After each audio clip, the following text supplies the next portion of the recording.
Is this an elevator? What's up, man? What's up? What's up? What's up? Yeah, we in here.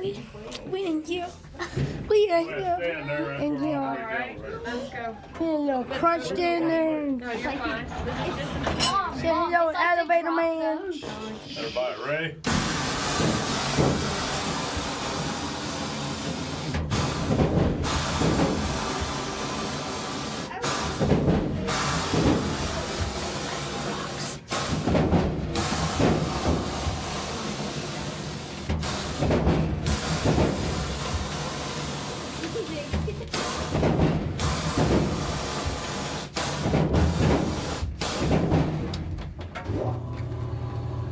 Now let me squeeze through and open the door on the other side and I'll let us out of here. How far down did we go? 150. 150. Wow. Yep. That's quick. Yep. Pretty quick, huh?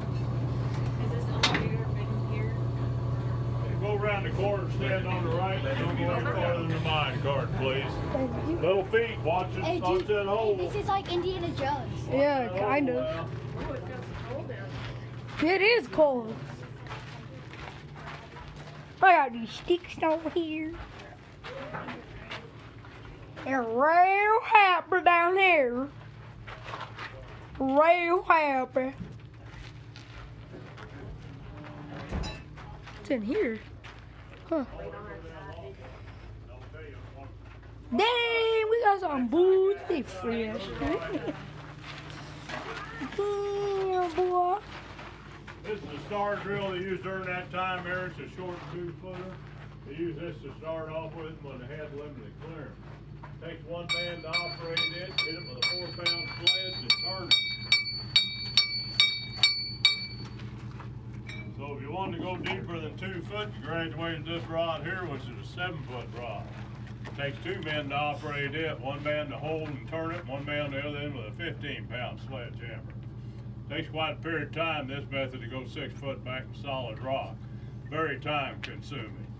Then Ingersoll Rand introduced the jackhammer.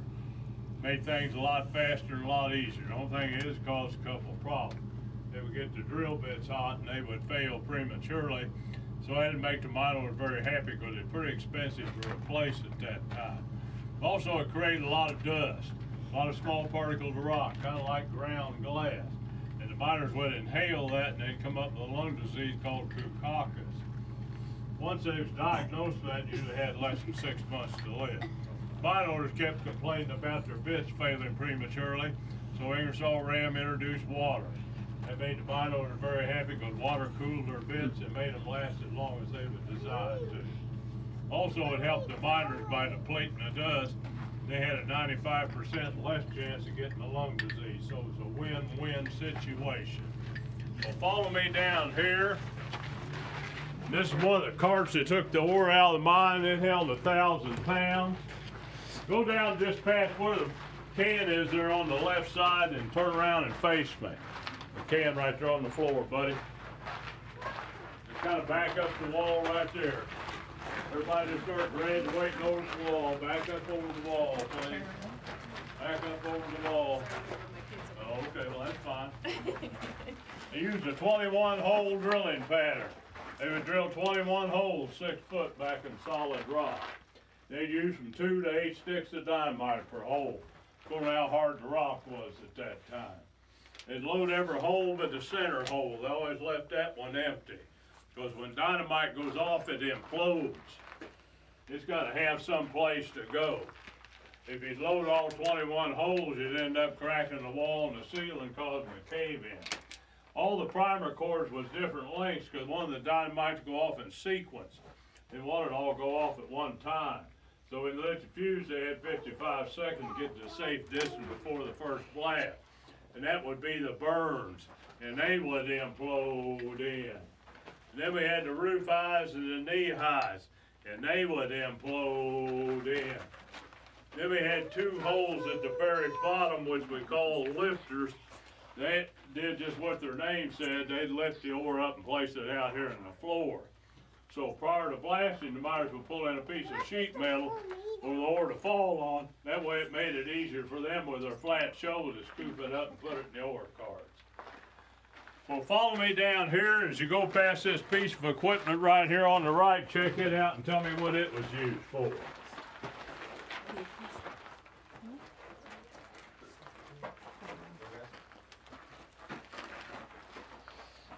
Any ideas? Stove? Yeah. No. No. Heater? Stuff. Well, stuff, that ain't, that's a generalization, bud. That ain't gonna fly here. Moving the gold. No, ain't got nothing to do with the gold or the ore. You wanna move on down to the doorway, but do not go in the shaft. Let everybody else take a look at it, ma'am. Oh, yeah. Yeah, just right there. Move to the doorway right there. They're in there, babe. Ooh, we got cold. That's exactly what it is, buddy. You got it. Yep, this is a porta potty of them days. They call this the honey wagon. The gentleman pushed this back and forth on tracks for the miners to hail him down to head of nature call. You're gonna have to stand on that side, ma'am. Oh, that's it. It's called a honey dipper. He made $1 a day. The miners at that time made $3 a day. The guy in the hoist house that had all them signals, remember now, he made $5 a day. I know that don't sound like much money, but at the same time period on the East Coast, they just made $1 a day. Now I'm going to show you how much light they worked by for 12 hours. Remember when I said 9 miners got in the elevator and come down the mine? Before they got in that elevator, they was issued 3 candles 6 inches long and a gallon of water. And that had to last them their entire 12-hour shift. Once they was gone, they was gone. So they learned to be very conservative, because one thing they did not want to be was down here in the dark. So one of their ways to conserve their candle, just like just using that honey wagon there, you don't need no light to perform that task, so they'd blow their candle out.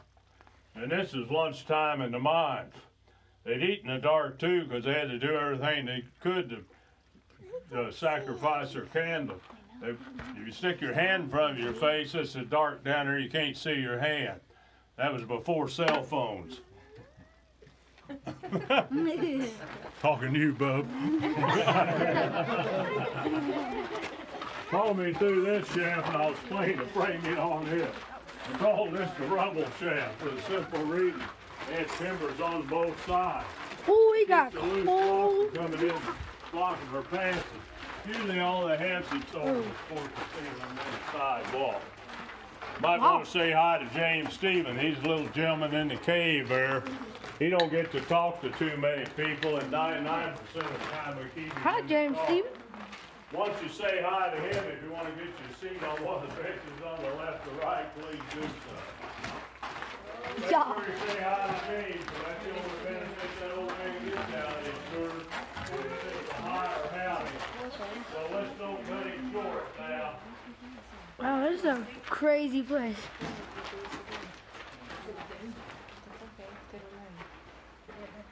We're not supposed to be at school right now because we have base school. Crazy. Call this room the glory hole. That's where the widest veins of gold was extracted out of. That's the reason it's such a large room. They wanted to make sure they got every ounce of gold they could out of here. But once they come up the rooms this size, it caused a problem on how to shore and timber it up, keep it from caving in. So a German by the name of von Switzer studied bees for a number of years, and he came up with this method of shoring and timbering. It kind of replicas the honeycomb of a beehive. It's called cross-center fit timbering. All the timbers are the same length, same diameter, beveled on both ends the same way. There's not a nail, screw, bolt, or peg to hold them together. They all interlock like Lincoln Law. Keep this structurally sound, you got to keep shims in the sidewall and in the ceiling. Now I'm going to share a story about James Stephen. On July 4th, 1897, James didn't want to participate in the 4th of July festivity. He wanted to come into the mine. So before he entered the mine, he got his gallon of water, his 3 candles, and his hammer. One of James's regular duties was to inspect the timbers, and he'd done that for a number of years. So all he had to do was tap on one of the timbers, and he could deem whether it needed a shim in the side walls or in the ceiling. Once he got all his shims in place, I would inspect his work. The very next morning, he would come down. If there wasn't any shims in the floor, he knew he'd done an excellent job. But if he found some shims in the floor, he knew he had some problems. some loose rock, loose timbers, and they had to correct that before the miners could start their day. On that very July 4th, James was down approximately 275 feet when the mine caved in. They heard a rumble in the earth and seen a cloud of dust come up out of the shaft, so all the miners come running over. They knew James was still alive because they could hear him down here with his hammer. So they started an alternate shaft and they dug for 8 days, and on the 8th day they hadn't heard anything out of James. So it's starting to get a little bit concerned, wondering if he was still all right or not. But the miners, they was wanting to give up altogether and go back to mining gold, when all of a sudden, there was James again. So they dug another 5 days, total of 13 days, get down to the level where James was at, and they found him, and he was still alive. He conserved his water, and he had ate his 3 candles. When James come down to mine on that 4th of July, he weighed 150 pounds. When he left 13 days later, he weighed 98 pounds. He lost over a third of his body weight. Lack of food, lack of water, but the most contributing factor was the temperature. It ranged up around 125 degrees down here. It was like being in a giant sweat box. So James got out alive, and he vowed to never come back down in the mine. So he'd done all his engineering above ground from then on. But the miners, they continued to drill deeper vertically to find more rich veins of gold. They got down to the level of 1,089 feet, which is the same depth as the height of the Empire State Building. And they punched through the floor. They hit an aquifer, an underground lake. So they created another problem. They had water bubbling up in the floor from the aquifer trying to flood the mine. So they had to convert some of the miners from mining gold into running these hand water pumps. They'd run these hand water pumps all day while the rest of the miners mined for gold. And at that time, this town was called Goldfield. And for the United States government to recognize the town, you got to have a working, active post office, in which they did. As you well know, the state of Arizona is known for their monsoons. They had one of the worst monsoons come in where it rained 5 days and 5 nights continually. So with the water bubbling up in the floor from the aquifer and the water running in and sitting for the monsoons, they couldn't keep up these hand water pumps.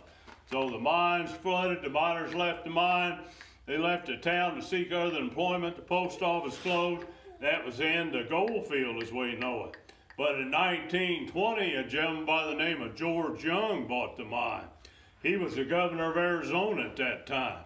He hired miners in to mine the gold. He opened the post office back up. He created the town of Youngstown. He installed electric water pumps to take care of the water problem. He mined for over 3 years and got over $1 million worth of gold out of the mine. The only problem with that is it took him over $2 million to acquire that $1 million worth of gold. So he went bankrupt, the water pump stopped, mine flooded, miners left the mine, they left the town, the post office closed.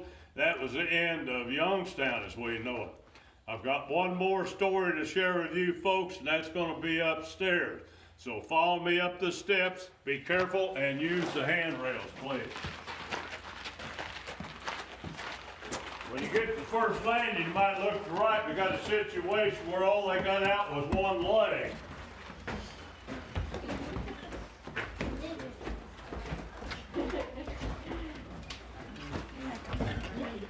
Go around to the front and wait for me up there in that little room, and I'll share my last bit of information with you folks. Thank you. Where are we going? Just wait for me in that What? little room. What's that? A diving board? And we're done. Yeah. Okay, that leg was fake. I knew that was fake. You're not supposed to.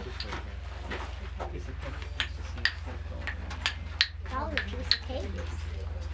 Says tips and I don't think we actually went 150 feet.